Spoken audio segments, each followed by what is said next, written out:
Hi everyone, it's Katie from Paradise Falls family. In this video we'll be going into a little bit more detail on our day ashore Castaway Cay on our cruise on the Disney Wish in April 2023. We've covered the rest of our cruise in separate vlogs which you can find in our Florida 2023 playlist, and our day on Castaway Cay was the second of our 3 full days aboard the ship. As you can see from the videos, we didn't have the best weather on our day. I'll start off with a brief overview of the island for those of you who haven't visited yet, before talking through our time on the island and finally giving some tips and information that will hopefully help you make the most of your day, particularly when it doesn't go entirely to plan, just like was the case with us. So to start off with some background, Castaway Cay is Disney's private island which they visit on every cruise through the Bahamas and the Caribbean.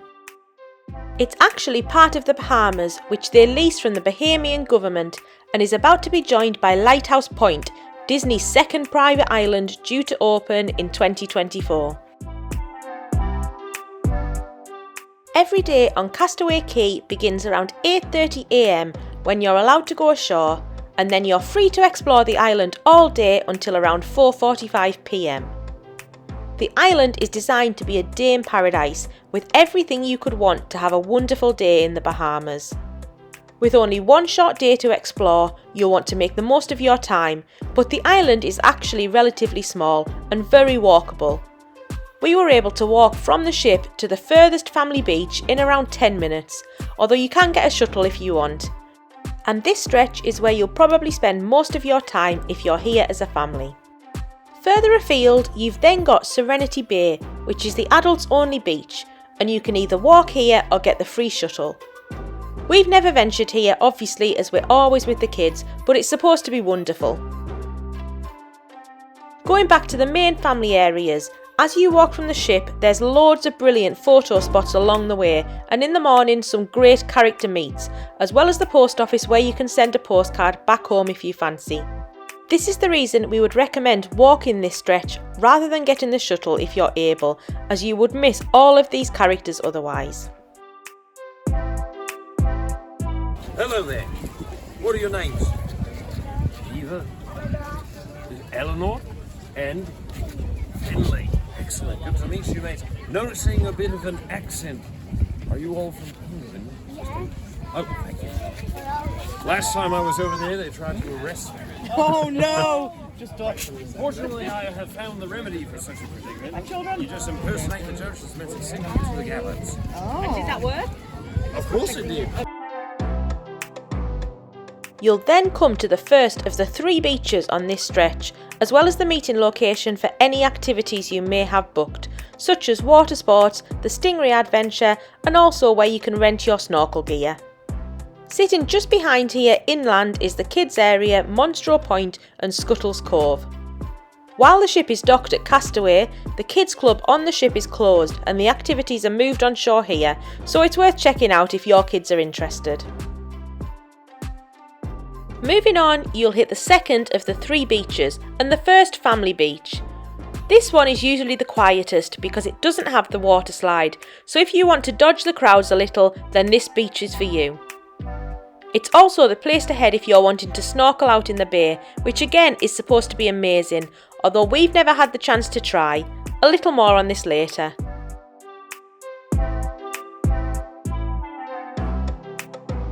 Further inland from the beach, you've got a couple of shops where you can pick up some cool Castaway Cay themed merchandise, and Cookies BBQ, which is a great spot to grab some food, and which has loads of covered seating, which comes in really handy on a rainy day, which as you can see from these videos, definitely happens sometimes.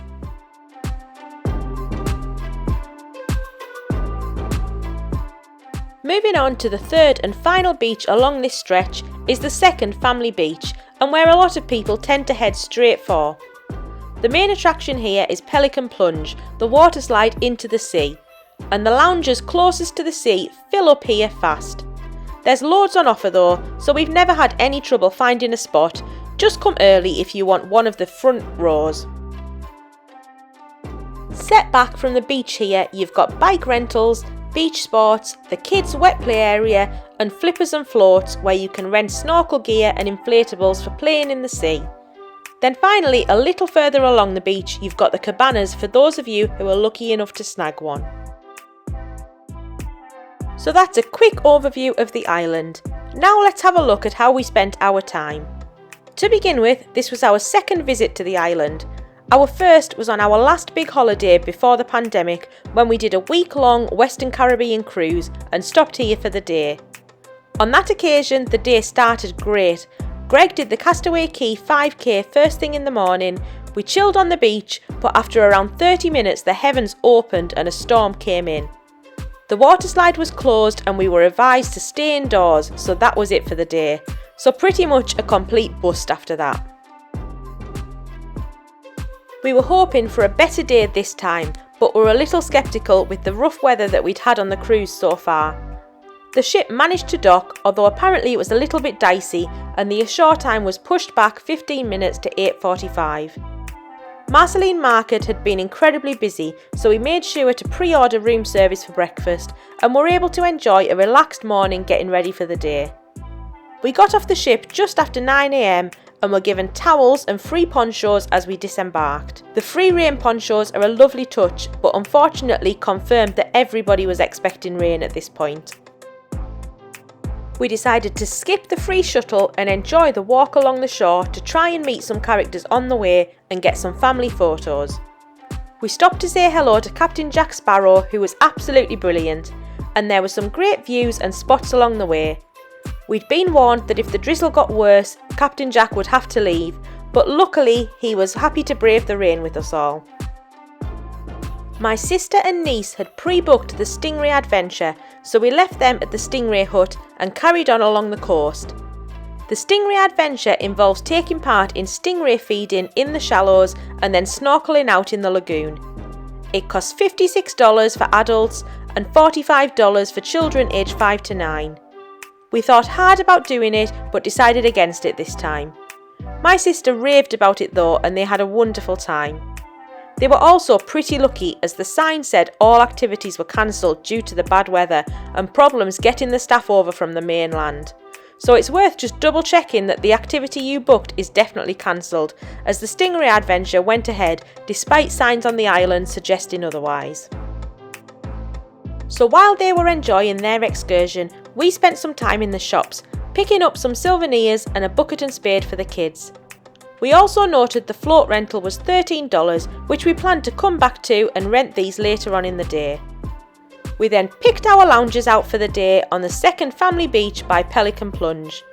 We got there around 10 AM and could only get a spot on the 4th row back, so that gives a guide to how busy the beach can get, even on a grey day. To start off with, Finley and Greg went down to the sea to have a splash and play, while Eva and I popped back to get her hair braided. Be warned, the hair wraps are a little pricey and it's priced by the inch, so one hair wrap set us back $50. Eva loved it though, so it was a nice little treat for her. The weather by this point wasn't brilliant, very overcast and windy, and you could tell that the heavy rain was coming. So we took our chance to try out Pelican Plunge before this closed, as this shut before we could get to it on our last trip to the island. You actually need to swim over to the slide, as the water is around 6 to 7 feet deep in parts, but there are loads of life jackets available for little ones.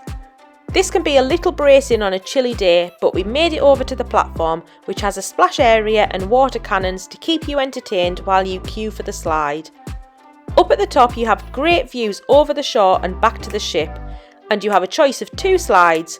We all loved the slides, they were so much fun, and despite the weather we went on a couple of times before we just got too cold to go on again.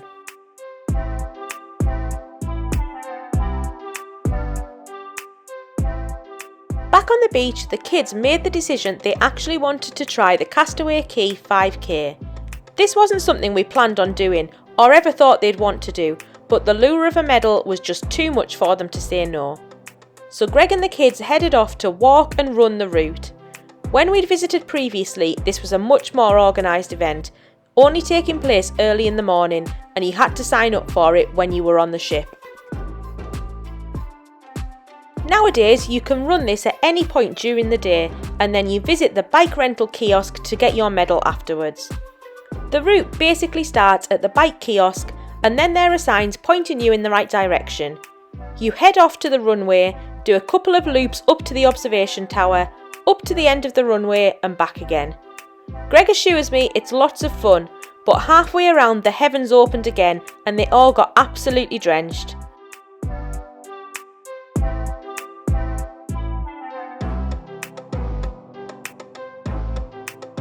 Meanwhile, on the beach, I was stuck looking after all of the bags in the wind and rain and not having the best time, as even the beach umbrella and poncho combination couldn't keep me dry with rain this bad.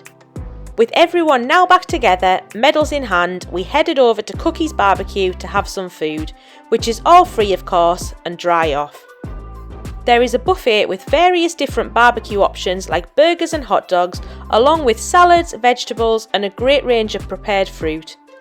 All soft drinks are free here too, as well as the ice creams and puddings. With a couple of allergies in the family, we had allergy-friendly food reserved for us, so it was really easy, which is really nice.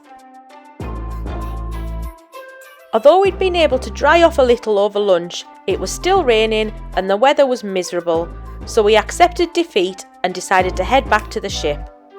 We stopped at a couple more shops on the way back and made the short walk to the ship, snapping a few more pictures on the way. We'd lasted longer than our first visit, but it still hadn't really gone to plan. Maybe we'll be lucky enough to visit again and it'll be third time lucky with the weather, but who knows? 99% of the pictures and videos I see of Castaway Cay are of a gorgeous, sunny, tropical paradise, so the best tip here is just to avoid visiting on the same day as we do, as we seem to bring the awful weather with us. Please don't let this vlog put you off though, even in spite of the rain, we had a great day. So to finish off the vlog, I thought I'd just touch on some of the other activities you can take part in on Castaway Cay. I've already mentioned the Stingray Adventure, which is the one that's always taken our interest. On shore, you've only really got bike rentals, and then pretty much all of the excursions then focus on the water. You've got snorkeling, banana boats, fishing, jet boats, glass bottom boats, parasailing, paddleboarding and kayaking. Loads of great options. You can also just rent tubes if you plan on just relaxing in the sea rather than going for the full snorkeling experience. The key thing to note though is that these do book up fast, so make sure to book as soon as your booking window opens. There are different booking windows depending on your Castaway Club level, so there are some things which can be booked up before you even get a chance, such as the cabanas, which are like gold dust and seem to be almost impossible to get unless you're both platinum level or even pearl now and staying in a concierge room. The key thing here is to plan ahead and have a few options in mind in case your first choice isn't available. So there you have it, an overview of Castaway Cay, and hopefully that showed you how to make the most out of your day there. Next week we will have our final cruise vlog covering our time in Nassau, so make sure to subscribe to support the channel and follow along. In the meantime, if you've got any questions or any other tips, then please let me know in the comments below. Thank you all so much for watching.